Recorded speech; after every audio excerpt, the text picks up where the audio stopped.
தாய் தமிழ் உறவுகளுக்கு வணக்கம். திமுக கூட்டணியிலிருந்து வெளியேறுகின்றார். திமுக கூட்டணியிலிருந்து வெளியேறுகின்றார் என்ற தலைப்பில் இந்த காணொளியை காண்கிறோம். கடந்த 10 ஆண்டு காலமாக திமுகவுடன் கூட்டணி அமைத்து காரியம் சாதித்த கட்சி திருமாவளவன் விடுதலை சிறுத்தைகள் கட்சி. விடுதலை சிறுத்தை கட்சி தேர்தலுக்கு பிறகு தனது நிலைப்பாட்டை மாற்றி தமிழக வெற்றி கழகத்துடன் ஆட்சியில் பங்கேற்று கூட்டணி அமைத்துள்ளது. அந்த கட்சியை சார்ந்த வன்னியரசு அமைச்சராக உள்ளார். மேலும் அந்த கட்சியை சார்ந்தவர்களுக்கு வாரிய தலைவர் பதவி வழங்கப்பட உள்ளது. இந்த சூழ்நிலையில் தமிழக வெற்றி கழக கூட்டணி உருவாக்கப்பட்டது. அதற்கு ஒருங்கிணைப்பாளர் விரைவில் நியமிக்கப்பட உள்ளார். திமுக கூட்டணியிலிருந்து முறைப்படி திருமாவளவன் வெளியேறியதாக இதுவரை அறிவிக்கப்படவில்லை.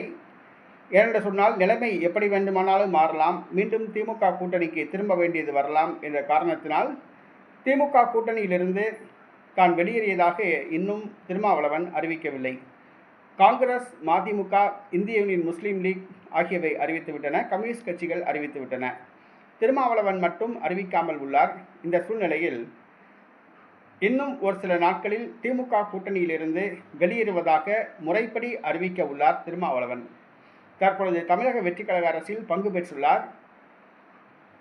திமுக கூட்டணியிலிருந்து வெளியேறுவதாக அறிவித்தால்தான் தமிழக வெற்றி கழக கூட்டணியில் உள்ளாட்சி தேர்தலில் தொகுதி பங்கீட்டில் இடஒதுக்கீடு வழங்கப்படும். இல்லாவிட்டால் தொகுதி பங்கீட்டுக்கு அழைக்கப்படாது என்று தமிழக வெற்றி கழகம் கரார் காட்டியதாக கூறப்படுகிறது.